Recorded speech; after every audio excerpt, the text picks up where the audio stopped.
Bismillahir Rahmanir Rahim. The misconception that we are going to discuss today relates to one of the marriages of the Prophet Muhammad sallallahu alaihi wasallam. Now, it is known that the Prophet Muhammad sallallahu alaihi wasallam married Zainab bint Jahash, who was his cousin. And now this marriage has come into discussion, and a lot of objections have been raised against it.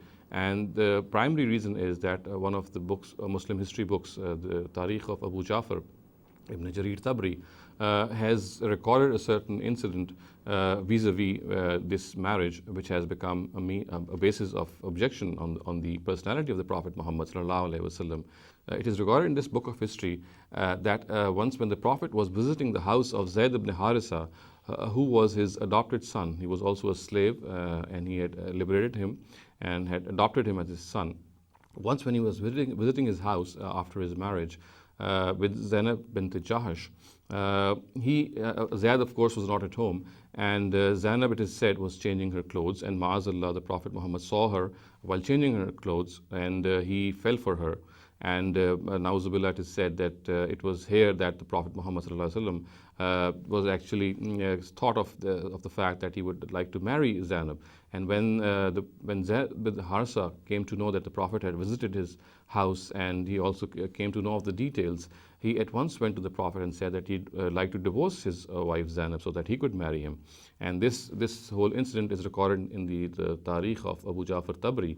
And it is said that since the Prophet saw him, and it was on his seeing Zainab and then falling in love with her, na'uzubillah, in this way, because she was dressing and changing her clothes, that this whole thing took place. And Zayd, in fact, in order to please his master, divorced his wife. Now, this incident is absolutely against the Quran. Not only is it against the Quran, but the book itself, which records it on the authority of Waqidi, we know that Waqidi is a narrator who has been regarded as an absolute liar, an absolute filthy liar by the narrators, by the muhaddisun, and they do not regard him to be trustworthy at all. This incident has been recorded on his authority, so therefore it cannot be accepted at all. It has been recorded by a person who we know our muhaddisun have called a liar. He is an absolute person who has no basis, who cannot be regarded as trustworthy at all. Now, if we study the Quran also, we find that the whole issue is an entirely different perspective than what this book of history in this particular section tells us. It is known that the Prophet had married off his liberated slave, Zayd ibn Harisa, to his cousin Zainab bint Jahash, and the primary motive was to raise the status of slaves in the Arabian society. We know that slavery was rampant in the Arabian society, and in order to do away with this evil custom and to raise the status of slaves, one of the measures which was adopted by the Prophet Muhammad sallallahu alaihi wasallam was to marry off his paternal cousin Zainab bint Jahash with his liberated slave, who was also incidentally his adopted son Zayd ibn Harisa, so that the status of slaves could be raised in the society. However, unfortunately, we know from history that this marriage could not be pulled along, and Zayd wanted to divorce Zainab, and the Prophet himself repeatedly told Zayd not to do so, because he knew that if this would take place, then the only way to console Zainab would be that he should marry him, the Prophet should marry Zainab, because it was on his instigation, or it was because of he inducing her that she had married Zayd ibn Harisa. And if this divorce would take place, then the only way to console Zainab for the Prophet would be to marry her. And he did not, of course, want this to happen. And we know also from the Quran that another reason for this was that the wife of an adopted son held the same status as the wife of a real son, and therefore she stood prohibited for marriage for the father. Now, this evil custom had also to be reformed, and since no other prophet was to come after the Prophet, so the Almighty decided that it was through his last prophet that he would rectify this custom as well. So we know from the Quran itself that the Almighty says that it was he who actually wedded Zainab with Zayd, and the decision of this nikah, or this marriage, was taken by the Almighty himself. It had nothing to do with the whim or desire of the Prophet Muhammad sallallahu alaihi wasallam. He in fact wanted that Zayd should not divorce Zainab, and he repeatedly asked Zayd not to do so.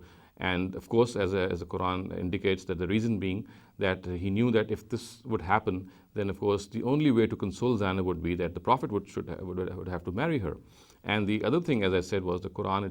The Almighty also wanted to reform the custom of the father not marrying the wife of his adopted son. Since the adopted son does not hold the same status as the real son, so this custom also needed to be rectified. It needed to be reformed. So this was the reason, or the details on the basis of which the Quran says that the Almighty Himself had made the decision of this marriage, and it had nothing to do with the desire of the Prophet Muhammad himself. And as I said earlier, that the way this incident has been recorded in a very, very ugly manner in the books of history, Muslim history, it has no basis at all. And I had also indicated earlier that this incident has been recorded on the authority of Waqidi, who is a narrator who has been regarded as absolutely untrustworthy. He's been called a liar. He's been called someone who is matruk, who has to be forsaken in matters of history and hadith. And so therefore anything which is reported on his authority cannot be accepted of this import. So in a nutshell, we can say that the reason that the Prophet married his cousin Zainab bint Jahash was entirely different, and has been clearly stated by the Quran as the fact that the Almighty wanted the custom of marriage with the wife of one's adopted son to be reformed. And this was the reason that this marriage had taken place, and it was primarily the decision of the Almighty Himself, as the Quran clearly says in Surah Ahzab. أقول قولي هذا واستغفر الله لي ولكم ولسائر المسلمين والمسلمات.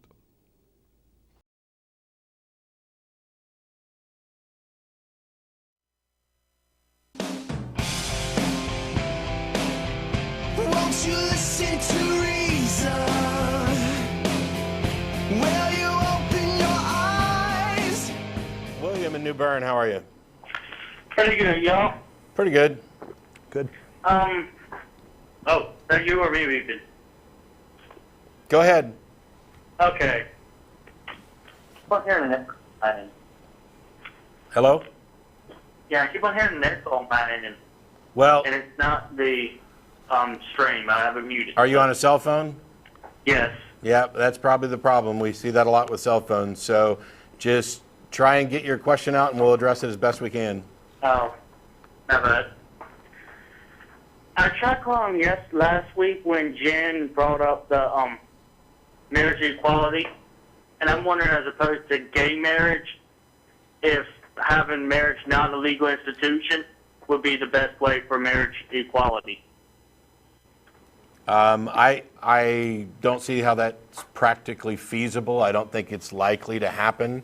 And considering you're talking about a culture where not only, and I'm not just making an appeal to history, I'm saying that there's a ton of people who are married and have benefits from that.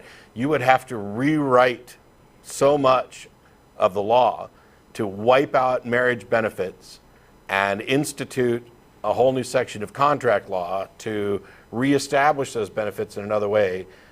Now, don't get me wrong, I've heard this argument before, the government should get out of the marriage business. And maybe in an ideal world, I think I could maybe go along with that there's probably not a good justification for giving special treatment to people who happen to couple. But the fact is we do, and it is ingrained in society, and it's not something where I see any reasonable path to get rid of it. And as long as that's the case, it should be available to everybody. Well, there's a couple points on that one. You said a lot of things, I'm trying to break it down, but... Is it easier to just say, hey, you two guys over here and you two girls over here, you're now allowed to get married and get all these benefits that everybody else has got? Or is it easier to completely eliminate marriage from our culture? Which one's easier?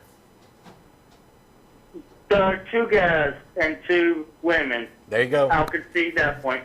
However, I'm not talking about eliminating marriage culturally, just legally. Okay, which one's easier? Since we already have it established legally and it has worked its way into the laws and integrates into everything from taxes to child support and everything, survivor benefits, who makes decisions about medical stuff, since we already have all this stuff, which is easier? Giving everybody access to it equally, or ripping it out and starting over? Considering my state of it just made it illegal to practice gay marriage, I really don't know. How could you not? Okay, you realize that the legal marriage is the only thing that anybody's concerned with, right? That's the only marriage that matters. It's the only one that counts. If you say you're married and you're not legally married, we're talking about two different things. Right. So- I'm just. So, Oh, with, but- with respect to the law, do you think it's easier to change the law so that now same-sex couples can qualify to marry, or to get rid of all of the laws that relate to marriage?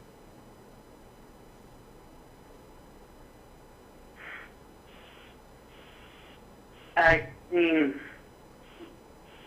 gay marriage could be easier, but it's still a little bit harder than you're making it sound. Why? Okay, first of all, I'm not trying to make it sound hard. I was pointing out something that I thought would be just intuitively obvious to everybody, that allowing same-sex couples, not considering gender when marrying, as a matter of law, is easier than rewriting all the laws around marriage. I also don't know what you mean when you say that it's harder than I'm making it sound, when to me, it's pretty easy. There's a number of states that have done it. You pass a law, and guess what? When you go get your marriage certificate, nobody cares what your gender is anymore. How hard was that? Not very hard, that's true, but there's also a state, mine in particular, unfortunately, that has it in the Constitution recently saying that gay people can't get married. Okay? So, I mean, how hard would it be to overturn it in states like mine and yours, I'm assuming? We might be talking about two different versions of hard. There's hard in the sense of getting the votes to do this, and hard in the sense of the actual application. Do you have something on? Yeah.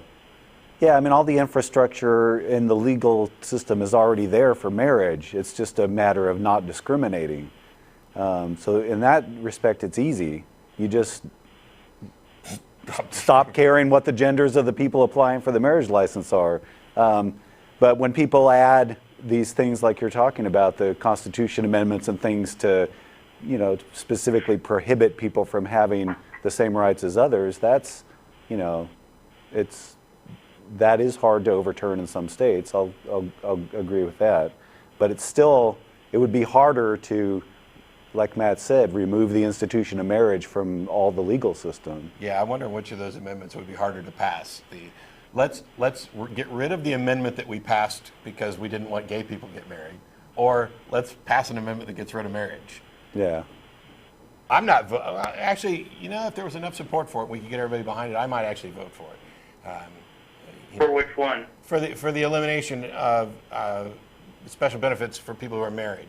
The problem is, one of my reasons for doing this is that even if we have proper marriage equality, there are still issues where people are getting benefits for being married when people who aren't married are contributing just as much and deserve to be treated equally as well. And so there's still some sort of by the idea of a government-sanctioned marriage that has benefits is necessarily